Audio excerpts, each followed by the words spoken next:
আচলতে আমি যেতিয়া আমাৰ নেমু যেতিয়া প্ৰডাকশ্যন হয়, যেতিয়া ছিজন আহে, তেতিয়া আমি দেখোঁ যে 50 পইচাটো কৃষক ৰাইজে বিক্ৰী কৰিবলৈ হয়। আৰু বহু সময়ত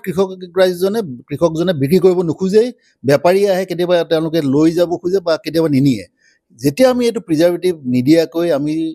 সংৰক্ষণ কৰিব পাৰিম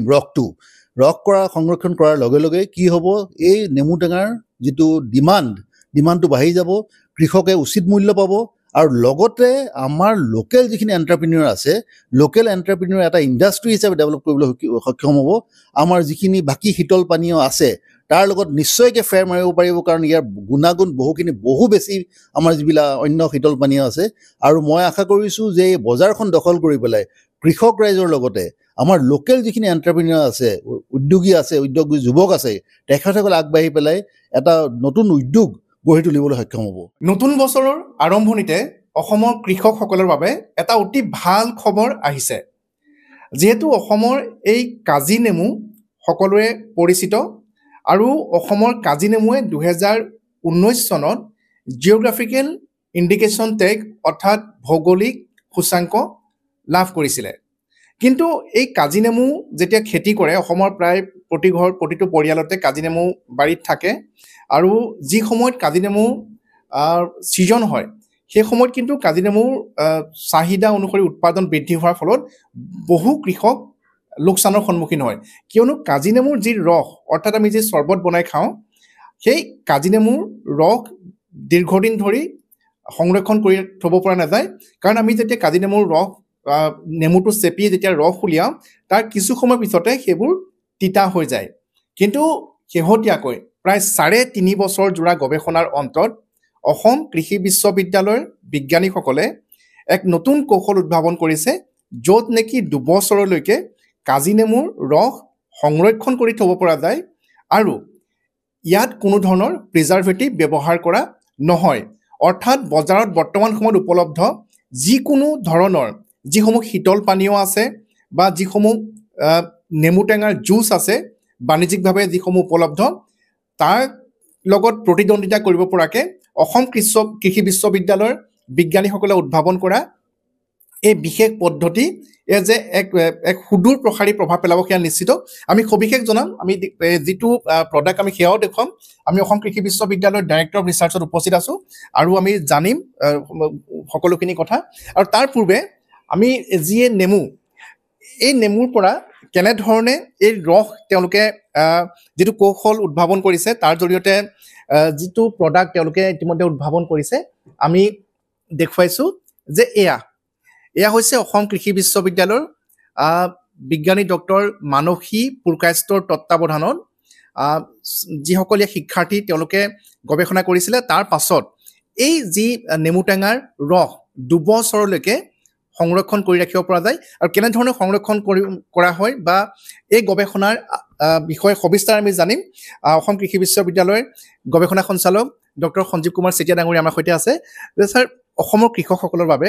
এটা অতি সুদূৰ প্ৰসাৰী প্ৰভাৱ পেলাব, আৰু বিশেষকৈ বাণিজ্যিক ক্ষেত্ৰখনত, নেমু টেঙাৰ যি বাণিজ্যিক ক্ষেত্ৰখনতো এটা সুদূৰ প্ৰসাৰী প্ৰভাৱ পেলাব। যিসমূহ শীতল পানীয় আছে বা বাণিজ্যিক যিসমূহ পানীয় আছে, তেওঁলোকৰ সৈতে এক তুমুল প্ৰতিদ্বন্দ্বিতা কৰিব পাৰিব অসমৰ এই কাজি নেমু আৰু কাজি নেমুৰ এই ৰসে। ছাৰ, অলপ ক'ব নেকি ছাৰ? হয়, এই যিটো গৱেষণা হ'ল অসম কৃষি বিশ্ববিদ্যালয়ত, আচলতে আমাৰ আজিৰ দিনত প্ৰয়োজন হ'ল কৃষিটো বাণিজ্যিকৰণ। আচলতে অসমত আমাৰ বাণিজ্যিকৰণ কৃষিৰ ক্ষেত্ৰত বহুখিনি আমি পাছ পৰি আছিলোঁ। আমাৰ মাননীয় উপাচাৰ্য ডক্টৰ বিদ্যুৎ চন্দ্ৰন ডেকা তেখেতৰ নিৰ্দেশনাত এনেকুৱা ধৰণৰ গৱেষণাবিলাক আৰম্ভ হৈছিলে, আৰু দেখিছিলোঁ যে কাজি নেমুৰ হয় আমাৰ বাণিজ্যিকৰণৰ কাৰণে যথেষ্ট সুবিধা আছে, কিন্তু আমি বহু ক্ষেত্ৰত বিভিন্ন কাৰণত পাছ পৰি আছিলোঁ। কিন্তু আমাৰ উপাচাৰ্য মহোদয়ৰ নিৰ্দেশতেই এই গৱেষণাটো আৰম্ভ কৰা হ'ল, আৰু আমাৰ বিজ্ঞানীগৰাকী আছিলে ডক্টৰ মানসী পুৰকায়স্থে। তেখেতে 3.5 বছৰতকৈ অধিক সময় গৱেষণা কৰাৰ পিছত আমাৰ যিটো কাজি নেমুৰ ৰস 2 বছৰলৈকে সংৰক্ষণ কৰিব পৰা এটা ব্যৱস্থা কৰিলে, উদ্ভাৱন কৰিলে এইটো টেকন'লজিটো। আৰু ইয়াত কিন্তু এটাই ডাঙৰ কথা যে প্ৰিজাৰ্ভেটিভ একো নাই, এইটো একদম 100% নেচাৰেল। আৰু মই আশা কৰিছোঁ যে এই কাজি নেমুৰ ৰসে আমাৰ যিখন আমাৰ বজাৰখন আছে, বজাৰ দখল কৰিবলৈ সক্ষম হ'ব। হয় হয়। আৰু ছাৰ, ইয়াত যিখিনি কাজি নেমুখিনি যিধৰণে থোৱা হ'ব, তাৰ বাবে তেওঁলোকে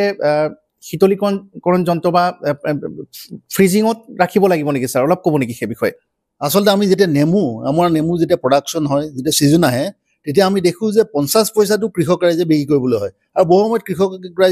কৃষকজনে বিক্ৰী কৰিব নোখোজেই বেপাৰী আহে কেতিয়াবা তেওঁলোকে লৈ যাব খোজে বা কেতিয়াবা নিনিয়ে যেতিয়া আমি এইটো প্ৰিজাৰ্ভেটিভ নিদিয়াকৈ আমি সংৰক্ষণ কৰিব পাৰিম সংৰক্ষণ কৰাৰ লগে লগে কি হ'ব এই নেমু টেঙাৰ যিটো ডিমাণ্ডটো বাঢ়ি যাব কৃষকে উচিত মূল্য পাব আৰু লগতে আমাৰ লোকেল যিখিনি এণ্টাৰপ্ৰিনিয়ৰ আছে লোকেল এণ্টাৰপ্ৰিনিয়ৰ এটা ইণ্ডাষ্ট্ৰি হিচাপে ডেভেলপ কৰিবলৈ সক্ষম হ'ব আমাৰ যিখিনি বাকী শীতল পানীয় আছে তাৰ লগত নিশ্চয়কৈ ফেৰ মাৰিব পাৰিব কাৰণ ইয়াৰ গুণাগুণ বহু বেছি আমাৰ যিবিলাক অন্য শীতল পানীয় আছে আৰু মই আশা কৰিছোঁ যে এই বজাৰখন দখল কৰি পেলাই কৃষক ৰাইজৰ লগতে আমাৰ লোকেল যিখিনি এণ্টাৰপ্ৰিনিয়ৰ আছে উদ্যোগী যুৱক আছে তেখেতসকলে আগবাঢ়ি পেলাই এটা নতুন উদ্যোগ গঢ়ি তুলিবলৈ সক্ষম হ'ব হয় নিশ্চয়কৈ আৰু কিয়নো বজাৰত বৰ্তমান যিসমূহ শীতল পানীয় উপলব্ধ আৰু নেমু টেঙাৰ শীতল পানীয় উপলব্ধ কিন্তু তাত প্ৰিজাৰ্ভেটিভ দিয়া থাকে আৰু তাত বিভিন্ন ৰাসায়নিক দ্ৰব্য ব্যৱহাৰ কৰা হয় কিন্তু তাৰ বিপৰীতে অসমৰ এই কাজি নেমুৰ পৰা যি ৰস সেই ৰস এনেধৰণৰ বটলত প্ৰায় 2 বছৰলৈকে থ'ব পৰা যায় আৰু যিসকল লোকে চৰ্বত বনাই খাব বিচাৰে তেওঁলোকে ইয়াৰ কিছু অংশ পানীৰ লগত মিলাই তেওঁলোকে খাব পাৰিব আৰু বাণিজ্যিকভাৱে যিসকল কোনো উদ্যোগীয়ে যদি বিচাৰিছে যে বজাৰত উপলব্ধ আন যিসমূহ শীতল পানীয় তেনেধৰণে নেমু টেঙাৰ ৰসক তেওঁলোকে বিক্ৰী কৰিব বিচাৰে তেনেহ'লে তেওঁলোকৰ উদ্যোগত অতি সুন্দৰভাৱে কোনো ধৰণৰ ৰাসায়নিক দ্ৰব্য ব্যৱহাৰ নকৰাকৈ এই নেমু টেঙাৰ ৰসৰ বাণিজ্যিকীকৰণ কৰিব পৰাৰ